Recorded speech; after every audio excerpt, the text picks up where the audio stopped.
I must admit, I am deathly curious to know how a voidgate came to be hidden in the depths of these ruins.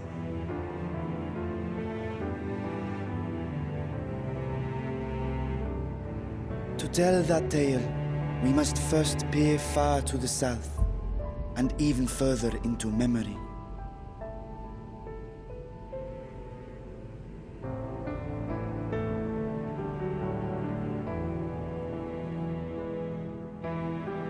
An age 5 millennia passed when the Allagan Empire sent an invading force to the shores of Meracydia. The southern people rallied around the commanding figures of Bahamut and Tiamat and fought fiercely to repel the would-be conquerors. With Bahamut's defeat, however, the tide turned against them. Desperate to seize any advantage, the Meracydians resorted to summoning primal entities. In response, Emperor Zande forged a covenant with the Cloud of Darkness, sovereign among the all-devouring denizens of the Void. Thus bolstered by icons on one side and voidsent on the other, the two armies clashed in a battle of unspeakable carnage. So much death, so much loss.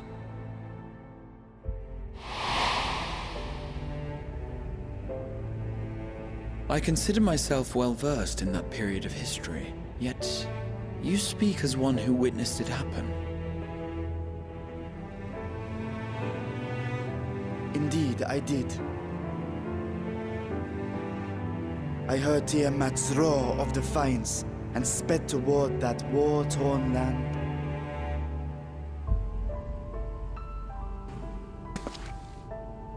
Along with my sibling, Azdaja.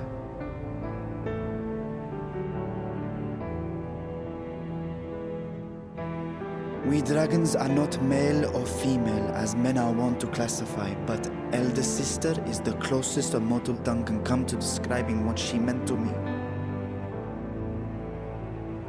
I was the last of our brood to hatch, and Azdaja cared for me where my sire could not. Thus I was with her when Tiamat roared, I was with her when she journeyed south, and I was with her when she fought against the voidsent hordes.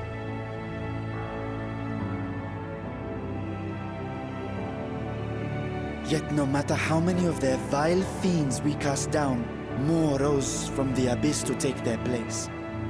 Faced with an unwinnable war of attrition, Azdaja risked her all on a final gamble.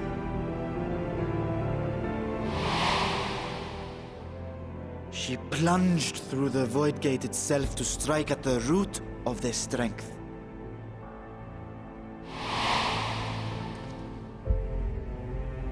I tried to follow in her wake, determined to lend what aid I could. But even as I came upon Allag's glittering tower, I saw the rift close behind her.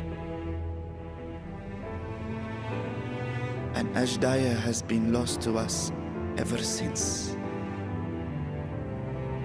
I find I must retract my earlier claim of historical knowledge. Nowhere in the Crystal Tower's archives did I see mention of such noble sacrifice. That does not surprise me.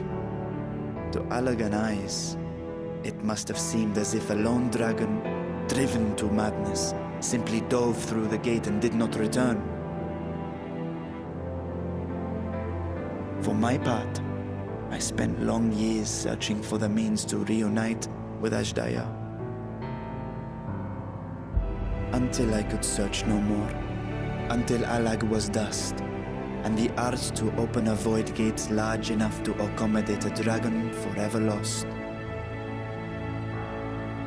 Yet you have the beginnings of a gate right here, under the control of a harnessed device.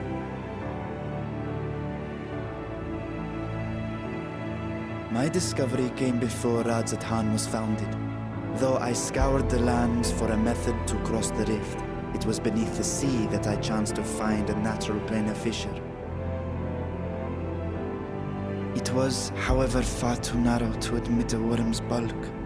Only after our city rose upon the rock and I could enlist the aid of our talented alchemists, did matters take a favorable turn.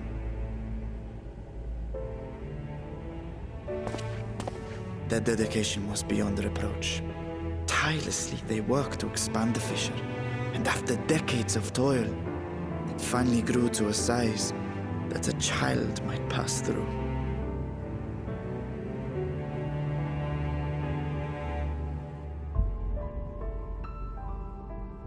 Not long ago, you told us that you called out to your kin, that Azdaja's answer was silence. I suspect the conclusion to your tale is not a joyful one.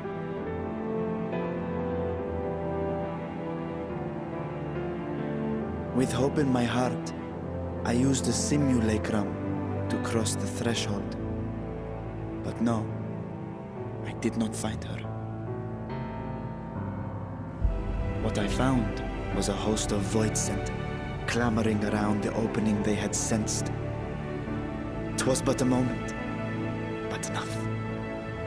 I had no choice but to retreat and allow the portal to contract once more. The gate was a threat to your people. You had to decide between endangering Razathan and abandoning your sister. And you chose the latter.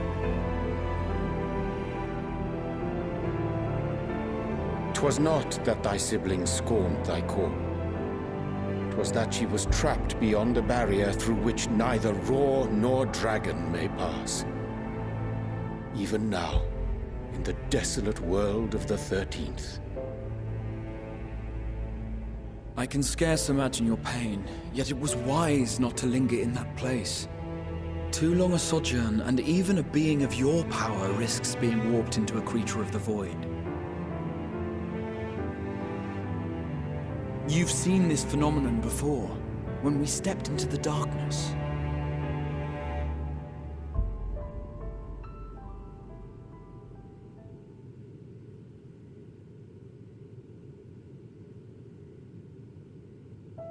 As did I. Were it not for Une and Doga, or Nero for that matter, we might never have made it home. Do you remember what happened to Nero? How his wounds allowed the void's corruption to enter his body and twist his ether? Had it been allowed to progress much longer, I presume he would have been fully transformed. Then there is little hope for Azdaja. Ah, no. I hadn't meant to. I speak only of possibilities. The scales of the first brood are extraordinarily resistant to ethereal fluctuations. They are the protective talisman's core components after all, and even the corruption I described would struggle to overcome.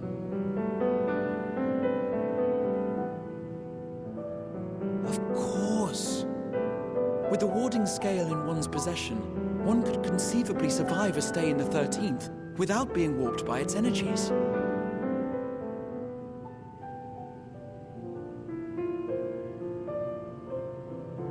Be that as it may, it is too late to rescue my sister. 5,000 years too late.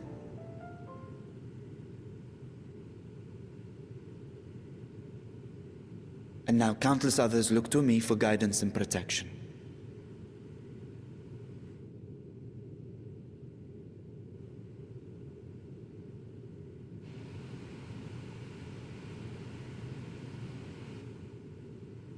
So when I sensed intruders in the ruins, I came only to ensure that the gate remained closed.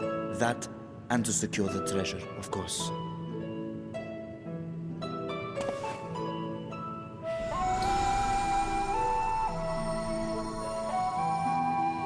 I wish only to forget the rest.